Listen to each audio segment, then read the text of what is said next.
안녕하세요. 3년간 연애를 했던 남자와 결혼을 앞두고 예비 시어머니 덕분에 홀랑 뒤집어버린 여자입니다. 제 나이 올해 29살이고 결혼할 뻔한 예비 신랑은 저보다 4살이 많은 33살입니다.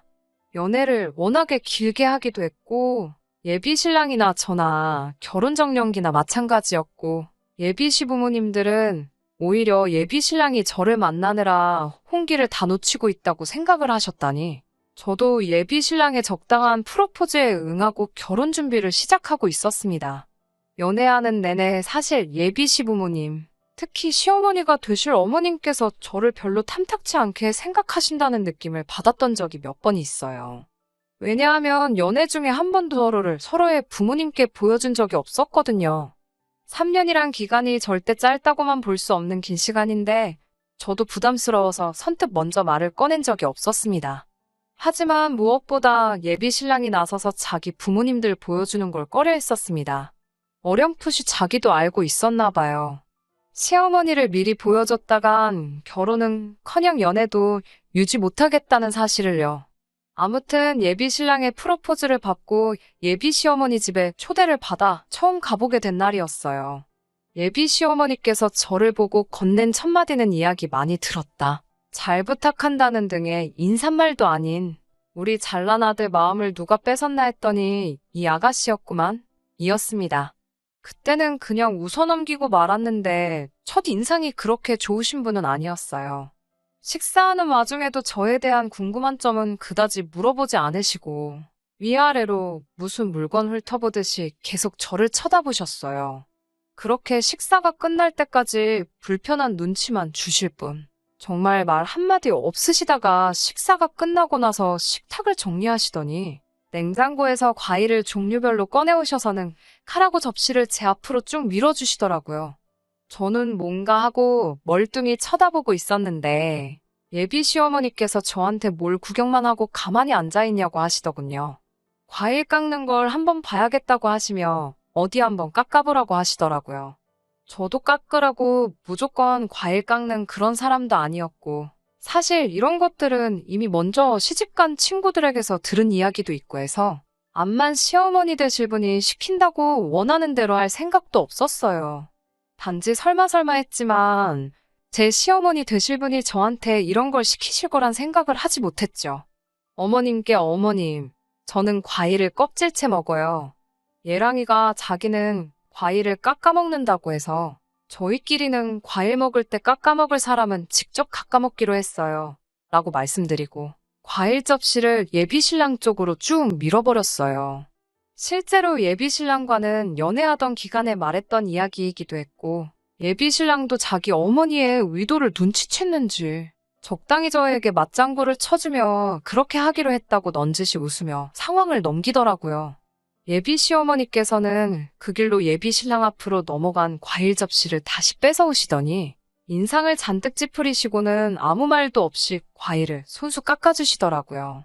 예비 시어머니가 깎아놓은 과일을 한두 개 집어먹을 때 도끼 눈으로 저를 노려보셨지만 저는 아무것도 모르는 척 과일을 먹었어요. 예비 시어머니께서 그런 식의 행동을 보인 건 예상이었지만 예비 신랑이 나쁜 사람은 절대 아니었어요. 좋은 사람이었기 때문에 프로포즈에 승낙을 한 것이고 연애도 길게 유지할 수 있었지요. 예비 신랑이 우리 집에 처음 인사드리러 온 날 정말 저희 부모님께도 싹싹하게 잘했어요.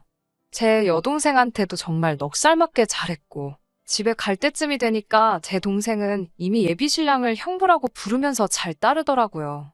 저희 부모님도 예비 신랑을 굉장히 마음에 들어 하셨고 부모님까지 좋아해 주시니 저도 당연히 이 사람과 결혼하게 될 것이라고 생각했었지요. 그리고 얼마 전 처음 양가상견례 날이 되었습니다. 저희 부모님께서도 신경을 많이 쓰셨고 이왕 식사 자리 잡는 거 좋은 데서 하는 게 어떻겠냐는 말에 서울 중심가에 있는 유명 호텔 레스토랑에 힘들게 예약을 잡게 되었습니다. 예약이 끝난 후 예비 신랑에게 장소를 말해줬는데 몇 시간 있다가 저에게 전화가 오더라고요. 그러고선 하는 말이 장소를 조금 변경했으면 좋겠다고 하시더라고요. 예비 시어머니께서 원하시던 장소는 고깃집이었어요. 시부모님께서 잘 아는 곳이 있다고 본인이 예약을 잡아놓을 테니 거기서 하자고 하시더군요. 적어도 저희는 그 장소가 조금 독립된 공간이 따로 있는 사적인 대화를 나눌 수 있는 루명식의 고깃집일 거라 생각을 했어요. 그런데 도착한 장소는 그냥 예비시댁에서 가까운 곳에 위치한 가든형 고깃집이었습니다. 아무리 원하는 음식을 드시는 게 더 좋다고 한들 그래도 양가 부모님께서 처음 만나는 상견례 자리이니만큼 어느 정도는 조용한 곳이었으면 했는데 그래도 엄청 유명한 맛집이기는 한지 초저녁 시간대였는데도 가게에는 발 디딜 틈도 없이 손님이 가득했습니다. 아무래도 장소가 의외의 장소이다 보니 예비 시어머니께서는 호텔 같은 데서 알지도 모르는 요리 먹으면서 어색한 것보다 이렇게 확실하게 맛있는 음식 먹는 게 낫지 않겠냐며 말을 하시더라고요. 누가 봐도 본인께서 먹고 싶은 음식집으로 고른 거라는 느낌을 지울 수가 없었어요. 좋아하는 음식 드시는 것도 좋지만 자리에서 챙겨야 할 격식이나 경우 같은 건 전혀 고려하지 않고 고른 곳이었죠. 저희 가족은 부모님과 저 이렇게 3명이 참석했고 예비신랑 가족은 부모님 포함 예비신랑 위로 있는 형까지 데리고 나왔더라고요. 처음에 서로 인사하고 따님 잘 키우셨다. 아니다. 아드님도 잘 키우셨다 하면서 서로 덕담 나누고 시작했어요.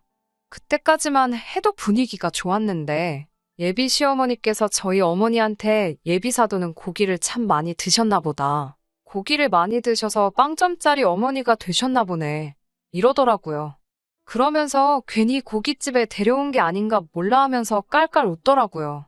무슨 소린가 싶었어요. 방금까지 서로 자식들 잘 키우셨다 나누던 분이 갑자기 저희 어머니한테 빵점 어머니라는 말을 하시다니요.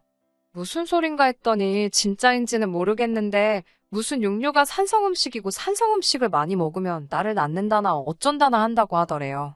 그래서 저희 아버지가 먹을 고기까지 어머니가 다 뺏어 드셔서 딸만 둘 낳았다 이 말을 하고 싶었나 보더라고요. 그러면서 자기는 아들이 둘이나 있으니 100점을 2번 받아서 200점짜리 엄마라고 하더라고요. 우리 어머니 딸만 낳은 걸 비하하려고 하는 그 말에 저희가 반응도 하기 전에 곧바로 다음에 이어하시는 말도 어이가 없었습니다. 저에게 여동생이 있다는 사실을 들었는데 왜 자리에 데리고 나오지 않았느냐 물어보시더라고요. 취직 준비하느라 시험을 앞두고 있어서 못 나왔다는 설명을 드리니 이왕 나온 김에 우리 첫째도 장가를 보내려나 했는데 라고 하시며 아쉬워하셨어요. 예비 신랑의 형, 아주버님 되실 분이 아직 결혼을 안 하셨는데 요즘 겹사돈 신경 쓰냐고 이참에 오늘 제 여동생과 아주버님 되실 분을 이어주고 상견례 2번 할 것을 한 번에 끝내려고 했는데 생각처럼 되는 일이 없다고 껄껄 웃으시더라고요. 그 말에 저는 물론 저희 부모님도 표정이 몹시 안 좋아지셨는데 그걸 눈치채셨는지 농담 삼아 한 말인데 왜 그렇게 심각하게 받아들이시냐고 너스레를 떨며 어물쩍 넘기려고 했어요. 그래도 최소한의 눈치는 있는 것 같더라고요. 그러고 나서는 아들 자랑에 여념이 없었습니다. 우리 잘생긴 아들 하면서 칭찬을 하시는데 제 남편 될 사람 외모를 가지고 제가 잘생겼나 못생겼나 하는 것도 그렇지만 객관적으로 봤을 때 그냥 평범한 정도거든요. 키도 여자인 저랑 비슷한 편이고 괜찮은 회사 다니고 있기는 하지만 그렇다고 아들에게 자부심을 느낄 정도의 엄청난 회사는 아니었어요. 저 또한 조건만 보면 예비 신랑에 비해 처지는 부분도 하나 없고 집안 형편도 예비 시댁에 비해 모자라거나 한 부분은 하나도 없거든요. 그런데도 멈추지 않고 저보고 시집 잘 오는 거라는 식으로 말하는 모습에 뭐 저렇게 호들갑이신가 하는 생각이 들었습니다.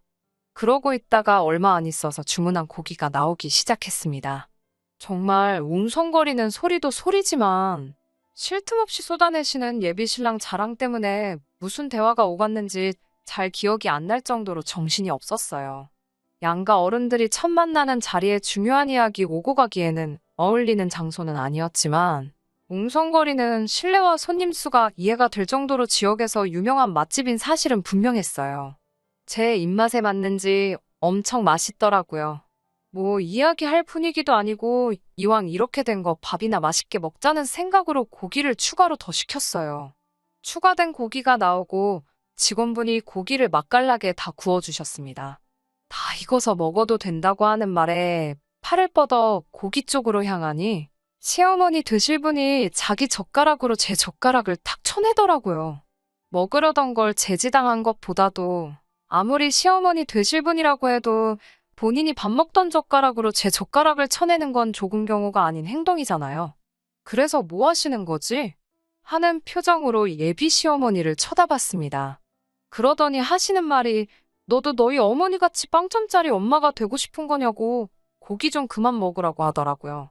산성 음식인 고기는 남자인 우리 아들이 많이 먹어야 하고 여자가 앞으로 아들 낳으려면 알칼리성 음식 위주로 먹어야 한다고 말하며 너는 나 같은 1등 며느리 되고 싶으면 이런 거나 열심히 먹으라고 쌈채소가 들어있는 바구니를 제 앞에다가 툭 던져주더라고요. 너희 엄마 같은 빵점짜리 엄마가 아니라 나 같은 200점짜리 엄마가 되고 싶으면 지금부터 미리미리 준비를 해야 아들을 낳지 않겠냐고 으스대면서요. 그 말이 끝나기가 무섭게 제 앞에 놓여진 삼채소들이 하늘을 날고 있었어요. 예비 시어머니 말을 듣고만 계시던 저희 아버지께서 참다가 결국은 폭발해 버리신 거예요. 아버지는 예비 시어머니가 제 앞으로 던져준 삼채소 바구니를 낚아채 그대로 던져버리신 거죠. 순식간에 상추 세례를 받아버린 예비 신랑의 부모님들은 갑작스런 상황에 화도 내지 못하고 상황 파악도 안 되는지 어안이 벙벙해 있더라고요.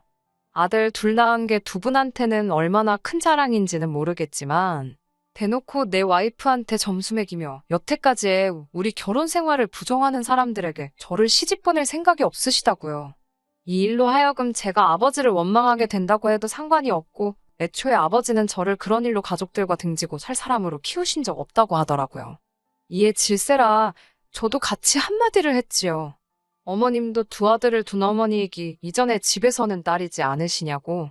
예비 신랑을 참으로 좋아하는 건 사실이고 그래서 결혼까지 승낙한 상황이긴 하지만 저도 저희 아버지 뜻에 따라 이 결혼은 처음부터 다시 생각해봐야겠다고 말씀드렸어요. 그리고 자리에서 일어나 뒤도 안 돌아보고 돌아갔죠. 예비 신랑이 가게 밖까지 쫓아나와 저와 저희 아버지한테 사과를 하더라고요. 아버지는 너네가 사과해야 할 사람은 우리가 아니라 그 자리에서도 끝까지 한마디 안 한 우리 안 사람한테 해야 하는 게 맞다고 하셨고 그런 부모를 둔 게 죄는 아니니 예비 신랑이 사과할 필요도 없다고 하셨어요. 정작 사과를 해야 할 시어머니는 가게 안에서 스트레스를 풀고 있는 건지 코빼기도 나오지 않고 있는 상황이었거든요. 저도 고개를 절레절레 흔들고 그렇게 결혼까지 생각했던 그 남자를 뒤로하고 집으로 돌아왔습니다. 그렇게 결혼까지 준비하던 남자친구와는 이별하게 되었네요. 말씀드린 대로 3년이라는 긴 연애를 하며 결혼까지 확신을 줬던 사람이니만큼 아쉬운 마음이 없다고 한다면 그건 거짓말이겠지요. 실제로 가끔도 생각이 납니다. 그래도 다시 시작할 생각은 없어요. 제가 사랑에 눈이 멀어 미래가 뻔히 보이는 불구덩이 안으로 스스로 들어갈 정도로 상황 판단을 못하는 사람은 아니니까요. 그 집에 며느리로 들어가면 적어도 저에게 무슨 일이 펼쳐질지는 이미 상상을 해보지 않아도 눈앞에 선할 정도로 안 봐도 비디오거든요. 아들만 갖는 게 얼마나 자부심을 느낄 일인지는 알 생각도 없고 평생 가도 모르겠지만 그래서 저도 아쉬움 가질 생각이 들기도 전에 곧바로 이별하게 되었습니다. 그날 일을 돌이켜 생각해봐도 아버지가 너무 성급했다고 생각하지 않습니다. 자식 이기는 부모 없다고 그 와중에 제 생각한다고 아무 말도 못하셨다면 오히려 그 상황이 더 실망스러웠을 것 같아요. 어김없이 저의 기대를 저버리지 않고 엄마 편을 들어준 아버지가 오히려 더 멋지게 느껴집니다. 저도 이제 다시 새로운 사람을 만난다면 그 어떤 상황에서도 배우자의 곁을 든든히 지켜주는 아버지 같은 사람하고 만나고 싶네요. 그러면 앞으로 제 앞에 나타날 사람을 기대하며 오늘 사연은 여기서 이만 줄이도록 하겠습니다. 끝까지 들어주셔서 감사합니다. 오늘의 사연은 여기까지입니다. 구독과 좋아요, 알람 설정 부탁드리고 더 좋은 사연으로 다시 찾아뵙겠습니다. 감사합니다.